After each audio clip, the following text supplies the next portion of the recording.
మిత్రమా జీవితం ఈ రోజు ఉన్నట్టు రేపు ఉండదు, రేపు ఉన్నట్టు ఎల్లుండి ఉండదు. ఈ మాట ఎందుకు చెప్తున్నా అంటే నిన్న మన సబ్స్క్రైబర్స్ 80 మెంబర్స్ ఉన్నారు. ఈ రోజు మన సబ్స్క్రైబర్స్ 96కి వెళ్ళిపోయినారు. డే బై డే మీరు ఇంతే సపోర్ట్ చేసి నన్ను మరింత ముందుకు తీసుకెళ్తారని మనస్ఫూర్తిగా కోరుకుంటున్నాను. డైలీ పొద్దునే లేవడం నాకు అలవాటు, లేచి లేవగానే ఇలా కూర్చోవడం కూడా నాకు అలవాటు. లేవడం లేట్ అయిపోయింది. ఫస్ట్ అయితే ఫ్రెష్ అయిపోయి మార్కెట్ పోయి బనానా తెచ్చుకున్నా. బనానాతో పాటు ప్లేట్ ఇడ్లీ, ప్లేట్ బోండా కూడా తెచ్చుకున్నా. తెచ్చుకున్న టిఫిన్ అయితే తేలిగ్గా తినేసిన. తినడం అందరికి తేలిక కావచ్చు, మనకి ఇంకా తేలిక. ఇడ్లీ బోండా తిన్న కొద్దిసేపటికే మళ్ళీ ఆకలైంది. ఆకలికి తట్టుకోలేం కాబట్టి లెమన్ రైస్ కూడా ఒక పట్టు ప్లేట్ అయితే ఖాళీ చేసిన. తిన్న తర్వాత అయితే లేవడానికి అసలే శాత కట్టలే. ఇక ఎట్లో కట్టయితే లేచి ప్లేట్ సింక్ లో వేసి ఒక రీల్ తీయడానికి అయితే రెడీ అయినా. మొత్తానికి అయితే రీల్ తీసి ఎడిట్ చేసి ఇన్స్టాగ్రామ్ లో పోస్ట్ చేసిన. తర్వాత అయితే మిట్ట మధ్యాహ్నం ఎర్రటెండకి సూర్య భగవానుడు వేసిన.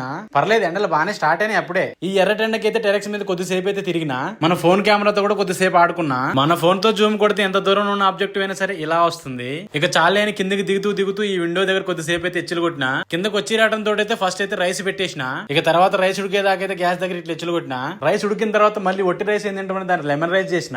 మరి దాంట్లోకి వేసుకుని తినడానికి ఏదో ఒకటి ఉండాలి కదా అని 2 ఆనియన్స్ 2 ఎగ్స్ తో కర్రీ చేసిన. పురుషతో తిన్నా, ప్రశాంతంగా పడుకున్నా. లేచి చూసరికి నా ముఖం ఇలా అయింది. ఇక తర్వాత ఫ్రెష్ గా రెడీ మార్కెట్ పోయి వెజిటేబుల్స్ అయితే తీసుకొచ్చిన. ఇక ఈ రోజుకి వీడియో అయితే మళ్ళీ రేపు ఇంకో వీడియోతో కలిసి అప్పటి వరకు బాయ్ బాయ్.